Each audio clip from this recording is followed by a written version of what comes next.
Assalamualaikum warahmatullahi wabarakatuh. Alhamdulillahirrabbilalamin. Segala puji bagi Allah yang telah memberikan kita nikmat sampai hari ini, nikmat sehat, iman, Islam. Salawat salam semoga Allah aturkan kepada kita Nabi Muhammad SAW. Bagaimana anak-anak? Bagaimana kabarnya? Mudah-mudahan selalu sehat ya, dan selalu dalam perlindungan Allah. Tetap semangat, tetap optimis, tetap kita jaga semangat kita untuk 6 bulan ke depan dalam pembelajaran daring ya. Jangan patah semangat walaupun kita tidak bisa bertatap muka.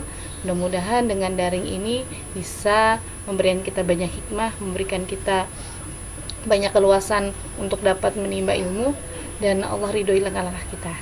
Nah, kali ini teman-teman kita bertemu kembali dalam pelajaran PPKN, Pendidikan Pancasila dan Kewarganegaraan.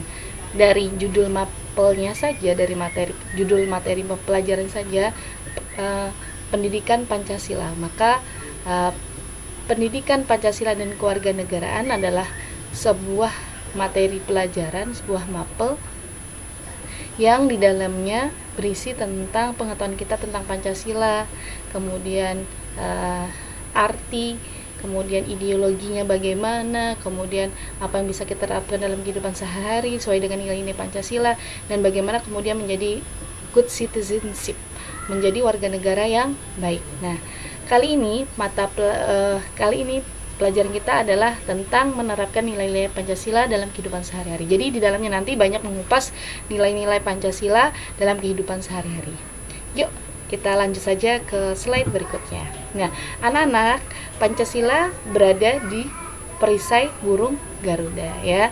Jadi bukan hanya kita bisa lagunya saja, kita bisa mengucapkan sila 1 sampai ke 5, tetapi harusnya kita juga mengerti makna dari Pancasila tersebut.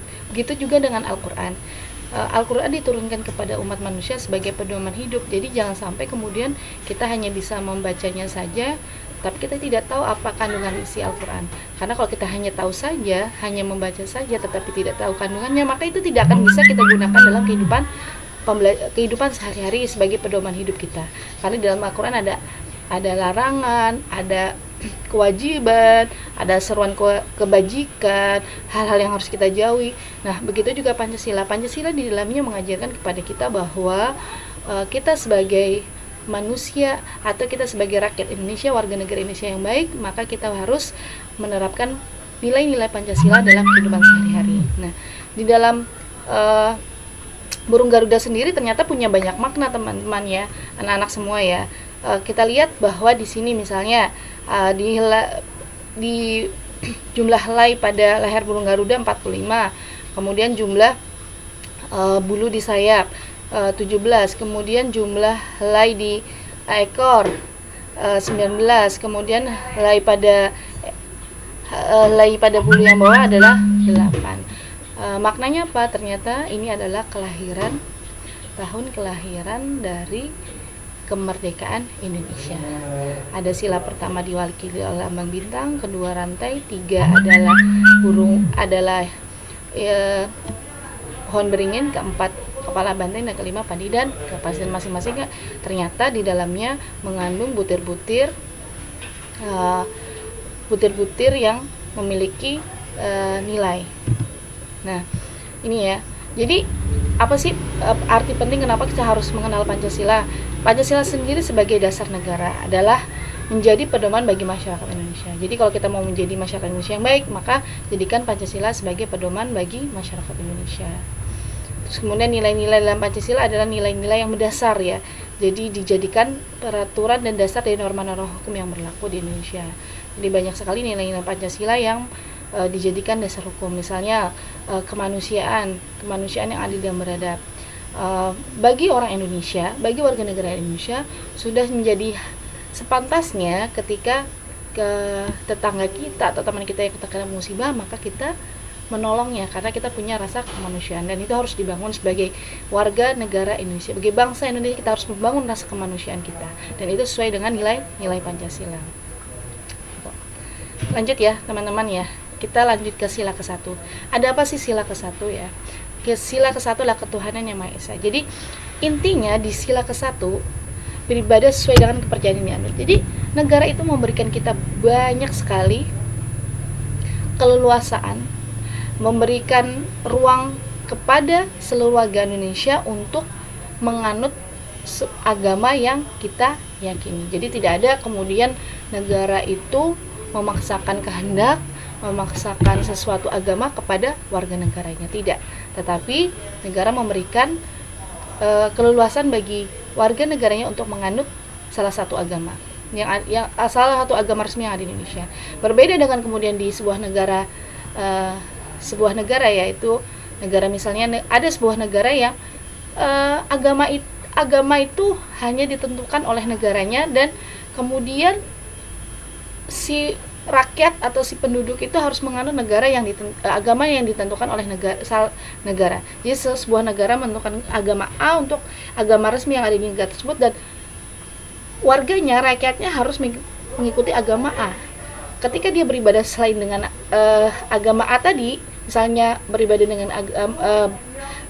yakin dengan agama B, C, maka dia tidak diperkenankan hidup atau tinggal di negara tersebut. Nah itu ya, jadi kita sebagai bangsa Indonesia sangat bersyukur sekali karena tidak pernah ada yang namanya kemudian pemaksaan sebuah agama atau pemaksaan kehendak kepada rakyatnya atau agamanya ya.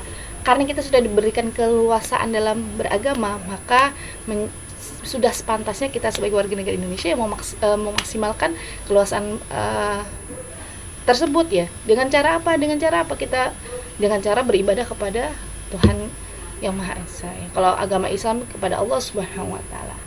Menghargai pendapat orang lain yang agamanya berbeda dengan kita. Tolong menolong meski agamanya berbeda, dan banyak lagi contoh ya. Dalam kehidupan beragama kita harus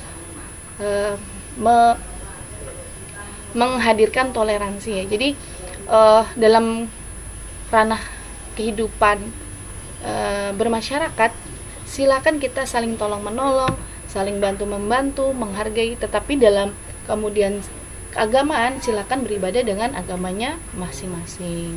Jadi kalau seperti itu nanti tidak ada pertentangan, tidak ada ini ya, ketidakrukunan, semuanya hidup damai, tentram, rukun antara agama satu dengan agama yang lainnya. Jadi ini ya salah satu contohnya ya, menghargai orang lain yang berbeda agama, tolong menolong walaupun berbeda agama, dan masih banyak lagi contohnya. Nah, kita identifikasi tentang toleransi ya. Toleransi itu toleransi dalam kehidupan bermasyarakat, bukan kemudian toleransi dalam beragama. Misalnya si A sholat, maka B yang agamanya Kristen juga harus sholat, tidak seperti itu. Tetapi ketika kemudian si A terkena musibah, B yang berbeda agama bisa membantu si A, itulah toleransi seperti ya. Karena di Indonesia berbeda-beda agama, suku, bangsa ya, ras. Jadi toleransi perlu sekali dibangun di negara kita yang berbeda agama.